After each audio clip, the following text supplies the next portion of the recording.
What's up, guys? This is the interview with the one and only RobbieBK on the Hazza YouTube channel. So make sure to check it out and stick with us, I guess.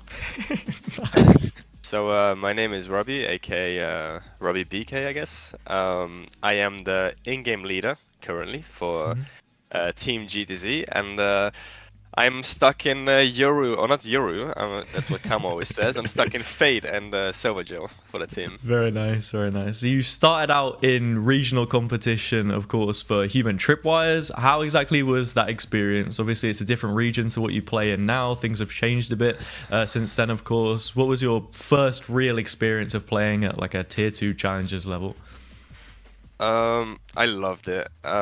So I started out with Human Tripwires. I made the team myself, and I even gave it the name and everything. Yeah. But I had no clue that I was gonna get this far. Like I had no clue even what a VRL was, and we somehow qualified for a VRL, like first try. And I mean, it was great. We didn't really perform insanely well, but I had my whole family watching and everything. Yeah. So, I mean, I loved it.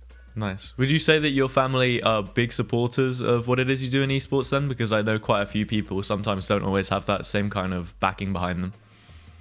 Yeah, I always have my grandma every game Nice. watching me, and also my parents and even my older brother if there's some important matches. So yeah, they support me a ton. Does your grandma understand too much what's going on, or is it just kind of like just look at the score go up like round by round kind of thing? I mean, it depends. When there's a lot of stuff going on in game, she has no clue what's happening. She just looks up who is killing who. Yeah. But sometimes some stuff she knows more than me. She knows, like for example, obviously I know how long a round lasts, but she knows that. She knows like, oh, 1 minute 40, this and that, you know, like she knows quite a bit actually. Yeah, yeah. I guess a question to ask then in follow up as well would be, how did you get started in esports as a whole? It's quite a step back, but you mentioned that you have an older brother. I think I see quite a lot of players, their first introduction is through an older sibling or something along those lines. Was that the case or something different? It was not my older brother. No. It was simply just a friend who would come over all the time, and he would show me like his PlayStation or his computer and whatnot. And I mean, I started esports like a year ago. I was just competing, playing ranked, not much, just getting better at the game. And I came to a certain point where I realized, okay, I'm actually pretty good. I think I should start a team. I started Human Tripwires, and within like 4 months, I got into VRL, so yeah. That's a very quick success story, but you know, a great one to watch develop. With Human Tripwires then as well, since you mentioned it earlier, I think it's only fair to ask, how did the name Human Tripwires come about? Was there anything particularly that inspired it, or like a story behind it perhaps? I mean, like the original players of Human Tripwires, we just came in a call because we were having decent success, not too much, but we were like, okay, we gotta make a name for the team, especially for like Prac.com, so the teams know who we are and stuff. And everyone was kind of shooting blanks, like they didn't really know what to do. And I just said like Human Tripwire is like a really dumb name, and everyone disagreed, but we still did it. And yeah, then we even made a logo on Paint. Yeah, I've had to use that logo in a couple of thumbnails now, so it has very much outlasted perhaps even your time on the team. Of course, it disbanded. There was a spell that you had under London Esports as well. You then left for DSYRE. How did you get the call up to join that team? Of course, it's a different region, a different set of players. Where did that originate from?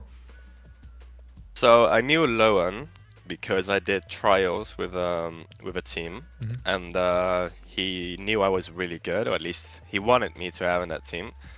It didn't go through, and like 2 or 3 months later, he was building a team for DSYRE, and he messaged me again. He said like, yo, you want a trial? I played bad, I played awful. He didn't want me, and then like I was kind of like a second or a third option, and then like they needed an IGL, and I didn't really consider myself an IGL. I was more like, I just wanted to be a player, and I mean, he just picked me up and he said like, yeah, we need someone, and we just got kind of lucky. I'm not gonna lie, I didn't know I was gonna be this good. Like, I thought I was gonna be bad, but I turned out to be really good as an IGL. Well, I mean, the team turned out to be really good as well. You guys were able to win the DACH Unity tournament in the off-season between the regular splits for what was the Regional League and now the Challengers League. That started off pretty well. The regular season, you won your first few games, but then just before it hit playoffs, you lost against Wave, and then that first match in the upper bracket, moving you instantly down to the lowers. How do you then reset and build that run to make it all the way to the finals? We did the same way we did with the Portuguese VRL, where we lost the first two games. Like as soon as that happens, we just go on a call, like both after the game and maybe 2 days later, and we just like discuss for like an hour and just talk to each other and be like, yo, what is going wrong? What is happening with us, you know? And both times, what happened with us is we realized that we just lacked confidence. We were making very questionable decisions in game, and our communication was just not on. Like we weren't confident. Like every time we would think as if our opponents are really good, and we would overthink what they would do. We would think they have like some crazy strats, but in the end of the day, that's not the case for the most part. So. When you have a team that's low on confidence as an IGL, is there anything that you do in particular to help build that confidence, or is it just trying to find a way to get your players to take a step back and realize that you're going to end up losing anyway? You might as well be the most confident that you can and play to your strengths and the style that you want to try and adopt. So that's actually... So we played SAR like 3 days ago, and we lacked a lot of confidence. We were making, like, our communication was really bad, and everyone was a bit panicky in a sense. And after some rounds, when we won rounds, sometimes people were screaming, and I think that's the wrong approach. I think as a team, you shouldn't put like the energy levels should be balanced. You shouldn't have you shouldn't be too excited, nor should you be depressed. And we had that last time with Saw, and like I didn't want that to happen again, because I kept every round after round, instead of calling the round, I would have to tell my team like, yo guys, calm down. And by doing that, like I played bad. I played really bad. So the next time around, like yesterday, we won. Like before the official, I just made a speech. I wrote down a speech, and I just told everyone like what to do and how we should feel about the game, how we should react, and all that kind of stuff. And I think it helped a lot. Yeah. I guess the format in the Challengers League that you're currently in Portugal, I believe it is correct, is best of one instead of best of three, which you were used to in Polaris. How is that different when it comes to approaching each game, knowing that there'll only be one map and that there's anti-strats perhaps to worry about, or then that mental spacing that you spoke about, not getting too excited, not getting too depressed, and being able to regulate that over a shorter period of time rather than a longer one? I mean, best of ones I think are way harder than best of threes or best of twos or whatever it is, simply because you have to be on your game right away, and being able to control that is quite hard. So, I mean, I much rather play best of threes, but and best of ones you have like a higher chance to upset better teams like us. So, I mean, preferably best of threes, but best of ones. I mean, it is what it is. It's more exciting, I guess. Yeah, I mean, it's going well for you guys so far. Already off to a good start so far in the regular season. Then going back, of course, to that DACH Unity win, as we sort of walked through it bit by bit. You had the sort of Ronaldo Sue celebration on stage when you were walking out for one of those games. I think that was a great reflection of your personality and character as a player as a whole.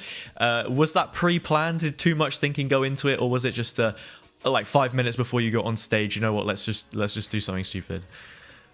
It was like 1 minute before we went on stage. Yeah. You just got possessed by something that told you, just go and do I was just vibing with the boys. Everyone was like chilling, and then we walked up to the stage, and I don't think I even told anyone. I just did the sui. I don't know.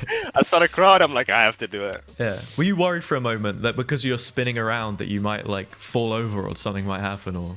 Nah.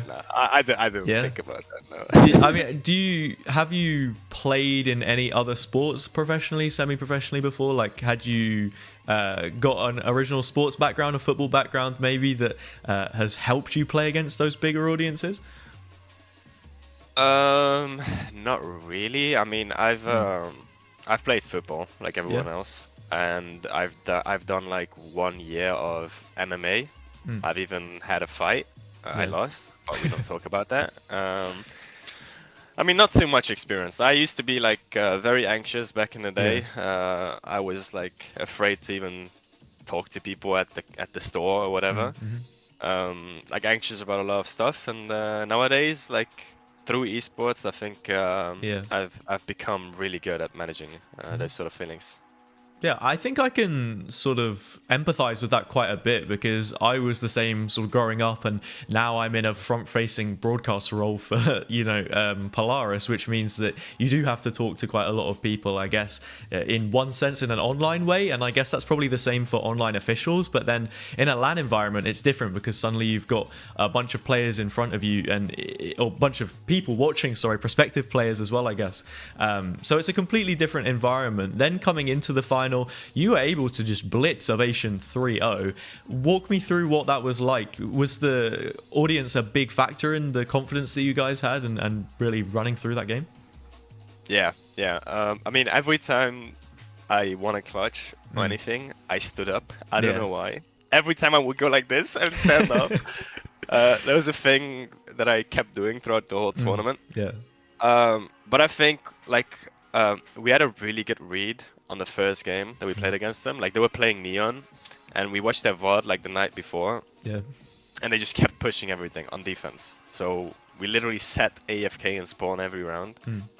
And I mean, we won the first game, and then the other two were just, I mean, it was a wrap. Especially like after we started winning the second game, like they were lost. Yeah. And I mean, I also had a live game. So that kind of helps, especially the last game I dropped like 30 or something. I don't know. I mean, it helps, right? You said it very casually as well. That, I just dropped 30 kills. Like, it's not a problem. But yeah, I did not miss. I did not miss that game. I swear, bro. Yeah. Everything I did, Bulldog, Vandal, Classic, it doesn't matter that game. It's sometimes when you're untouchable, you're just untouchable, right? You know, it is that feeling. And I guess being in a high pressure environment, it can help build other players up if you sort of live within the confidence and the atmosphere of it. Like you said, you were standing up and going crazy after every round. And on the flip side, you have players who perhaps don't rise to the occasion as well. Maybe it's a preparation thing, and Ovation weren't able to win that game. So speaking of preparation, thinking of things that you can sort of tie in, I have to say, you guys were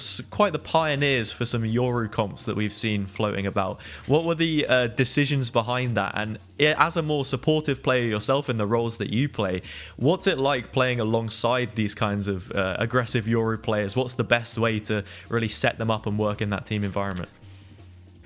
So when I came about in this team, I tried to play. So first we started playing like very aggressive, like we do now. Yeah. And then at a certain point, it was like, okay, am I GLing? I don't want to play like ranked style. I want to have like a proper structured team. I want to try playing more like normal comms, having more like less duelists and more support role kind of agents in the team. Yeah. But it just didn't work. I don't know. I have Camo and Oli who just constantly want to fight, and I was like, the coach was like, okay, boys, I think we just play to our strengths. And I was playing a lot of Yoru in ranked, and I knew it was busted, so I just told the coach, like, we need to play Yoru on some maps. And we put Camo on Yoru. My guy never played Yoru in his life. Yeah. And he doesn't know what he's doing, but he's getting kills. So, I mean, it works. If it works, it works. It's just a very strong agent then, right? What would you say the best part about Yoru's kit is and why he's so effective then? And the reasons behind actually wanting to involve him so badly in the comps that you run? I think it's the flexibility that you can have throughout the round. It's the same concept with like Harbor and Viper, where like with Viper, you put a wall down and that's it. Yeah, and then Whereas Harbor, with you can Harbor, leave yeah, it, you can put like a wall on the fly. The same with Yoru. Like you can make a certain play on A, and within 2 seconds you're on B. Like on Bind, you could go through the TP, and within a second you could be back already. You know, on a different bomb site. Yeah, I guess rotations is something to think about there as well. Like I saw that you guys were playing it on Bind, and then one of the other maps was Breeze. Was that then also to do with the sort of time it takes to rotate and work from one execute to another? I would say so, yeah. I think you can make like a lot of good fakes around the map. Like I could literally just send Camo on Yoru on B alone by himself, and with, like I said before, within a second you're on A. So it just puts a lot of pressure on the opponents, and I think it's something that works really well with the players that we have on the team. Speaking of the players on the team, you already mentioned Camo, Olizera. You and Camo, you're one of the 2 international members of the team. What's it like playing in a different region, perhaps, to Benelux, for example, and being part of this sort of international core? I'm guessing that you guys probably comment English as well. You said that you lived in Italy for a bit, but how does the team dynamic really work? I mean, we talk in English every now and then. If they swear, they do it in Portuguese, and it happens quite a lot. Yeah. But overall, yeah, we just talk in English. I mean, personally, I wouldn't really want to play in the Portuguese VRL. I want to play in Ascension. I want to play in VCT. You know, so I think that's our goal. Yeah. I suppose it is interesting now with the 3/5 role coming through and whatnot for these regions, and then coming into the next split. If you've played a split in a certain region, you're still eligible to play there regardless of what your nationality is. How did that really factor into where you would end up playing come this Challengers split before you had any ideas really? If I get the question right, I mean, I think we just needed 3 Portuguese for the VRL, and we had to make a decision, and we decided that we would bench Muri, and it was a very hard decision because he's been performing insanely well. Like each and every one of us, I loved the team dynamic and everything. But yeah, we had to make a decision. We had to get rid of Muri or anyone on the team. It was like a 50-50, honestly. And so that happened, and we got Kispon now. So, I mean, it works great. Yeah, I know quite a few players that had said that the changes to these different regulations and whatnot had made it interesting in terms of finding opportunities. And I think starting out as well, as a player from Benelux, there were not really too many opportunities, if I'm right in saying, within that region to really get picked up to play for certain teams, for there to be circuits and whatnot. Is there anything more that you would like to see for the region of Benelux? I mean, obviously you can now... you're now eligible to play in the French VRLs coming from that region, but that wasn't the case before, and there are a few other sort of stipulations in that there would be a Benelux Challenger League, which sort of never really materialized. Is there anything more that you'd like to see? I mean, I like the French VRL. I think the Dutch scene is not good enough yet to have its own VRL. I think a lot of VRLs, the teams are not good enough, to be honest, to have their own VRL, because you can see in the Portuguese VRL, like, it's literally 1 or 2 teams that are really good, like us and so. In the Italian VRL, it's only 1 good team, that's DSYRE, that's just demolishing every other team, and maybe GMT, you know. So I think, I mean, I personally, I prefer less VRLs, and a lot of people are gonna hate me for this, but I'd personally keep it this way, if it was for me. So would you say it's sort of like a cream rises to the top? You would prefer it to be a smaller circuit so that the quality is spread out more overall across a sort of smaller group of VRLs? I would say so, yeah. I don't know exactly how everything works. Like, obviously, I would love to have, like, still competition in the Netherlands and the Benelux where it's below the VRL. But I don't think that, like, the Dutch scene, for example, is good enough for any other country, like Italy or Portugal or whatever, is good enough to have their own VRL. But that's just me. Like I could be waffling, you know. Maybe I'm just a hater. Maybe. I mean, I guess for the Dutch scene, then, for example, what do you think that there needs to be in these sort of lower level scenes for the talent to really improve? Being someone who came from the region yourself. I don't know, to be honest. I think the Dutch scene is doing really good, actually. Like as of late, like I've seen a lot of new up and coming, like people from Belgium and the Netherlands. Like now you have the Dutch team that plays in the France VRL. So I mean, we're doing pretty good, and I think it's very exciting. I really hope that there's gonna be a lot more players like me or Magic or whoever will compete good at this level. Yeah, I was just going to say if there are any talents that you had an eye on, but I suppose Magic is one that sort of crops up playing for Wild at the moment. I said this to people before. I've asked a couple of Scottish players. There's this title of being the best player in Scotland. Would you say that you'd maybe put your hat in the ring for being the best Dutch player, or is that not a title that you're really looking towards trying to pick up? I have a big ego, okay? Okay. I'm gonna say I'm the best Dutch player, but you know, it's an ego thing. Like I know I'm the best, but I don't really want to say it, you know, in the interview. Like, but I'm still gonna say it. I don't care. Yeah, exactly, you guys right? Suck. Magic, you suck. Q, you suck. Hero, awful. I can make more names. That's why I sort of had to approach it from a distance, because I know sometimes you have to have that mental balance, right? You don't want to just come straight out and say that you're the best at something, but then when you're in the server, perhaps it's a completely different story. You kind of want that ego side to you just a little bit so you can tap into that higher level of gameplay almost, I think I'd be right in saying. Yeah. I changed my mind. I'm actually the greatest. Yeah. Oh, that's good to hear. Well, on that note, I think we will wrap the interview up. Once again, Robbie, thank you so much for joining me. It's been nice to get some perspective from sort of different regions. You've played all across the board, really. I guess one final note would be sort of what's your biggest experience, your biggest takeaway from all the different regions that you've played in so far, and your aspirations towards the future and Ascension? Ooh, my biggest takeaway, bro. I do not know how to answer that. I think, I mean, I've learned a lot from playing these VRLs. I've got a lot of experience. I've learned to be very calm overall in the important games, and I'm still learning a lot. So, I mean, exciting future. I can't wait to qualify for Ascension and, you know, win it as well. Yeah. Yep. That's right. Cause a few surprises as you have done already. So thank you so much for joining me. It's been an absolute pleasure. And yeah, that's the video wrapped up. I know you want to do an outro. I've not done this before. Do you want to do like a little outro? Yo, thank you for watching the Hazza YouTube interview. Smash that like button, subscribe, and get ready for more content because it's coming. Yes, that's perfect. Thank you, bro. Thank you so much. I'm a fucking YouTuber now.